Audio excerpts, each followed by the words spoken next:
Creek Community Church. This is Stephen. We're back in our study about finding Christ in the Old Testament. And today is one of these ones where the connection is really clear.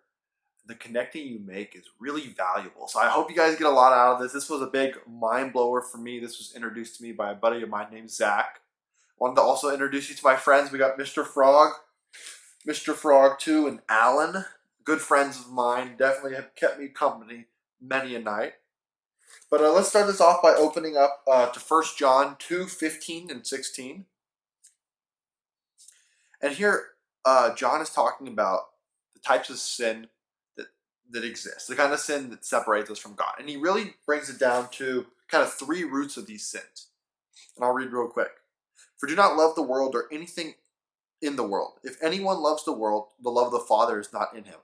For everything in the world, the cravings of sinful man, the lust of his eyes, and the boasting of what he has and does, comes not from the Father, but from the world. So we have three types of sin laid out here. Ready? Once again, cravings of sinful man, lust of the eyes, and boasting of what he has and does.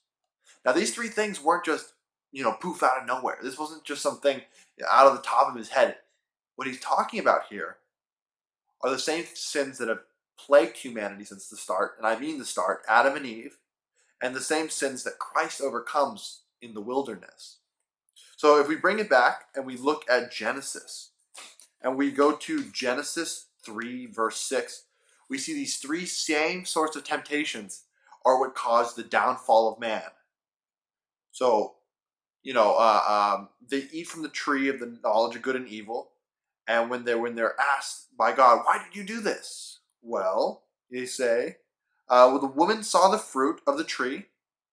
It was good for food. So we said before, cravings. It was pleasing to the eye. And of course, that's lustful eyes, right? In the previous one, I talked about lustful to the eyes, so it looked good. It was desirable for gaining wisdom. So once again, feeding your pride, feeding yourself, feeling, boastful, those kind of things. So of course, and those are the three sins that kicked us out of the forest, which separated us from God. But at the same time, these same few sins, these same three sins that separated us from God, the same ones John is talking about, are the same ones which Christ overcomes when he's in the wilderness for 40 days.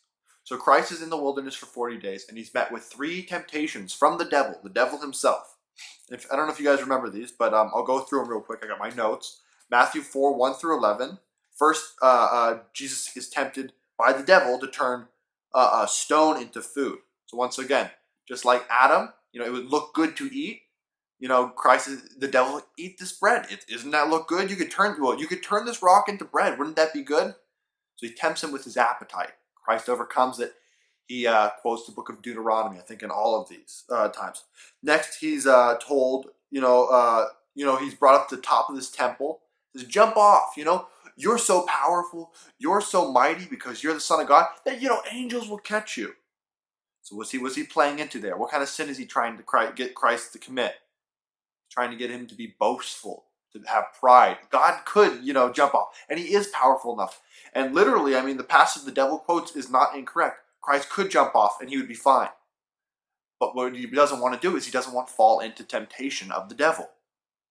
So he overcomes that. He overcomes the second temptation that the Adam and Eve came up against, boasting and pride. And finally, he's brought to a mountain, and he's told if he bows down to the devil, that he'll be given power over all the earth. And what's that one, right?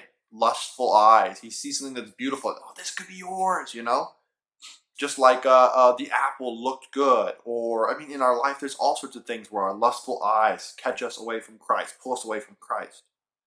So in all three of these cases, Christ overcomes. Unlike Adam, unlike Eve, who separated us from God for all of eternity and brought death into the world, right? That's what happens, right? When they did that, they not only brought physical, earthly death, but they brought eternal death into the world. When Christ came to earth, he overcame those. And this isn't a small thing. This is so important.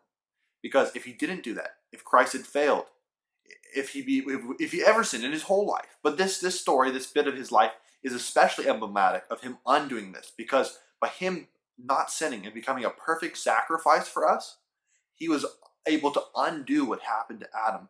Those three sins, or those three roots of sin, which crushed humanity, were now overcome in Christ.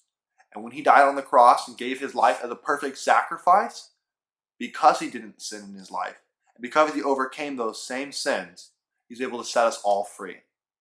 And so that's the beauty and the importance of this contrast between Adam and Christ and these three sins that they overcame. I hope that's valuable for you guys, and I will see you guys on Sunday.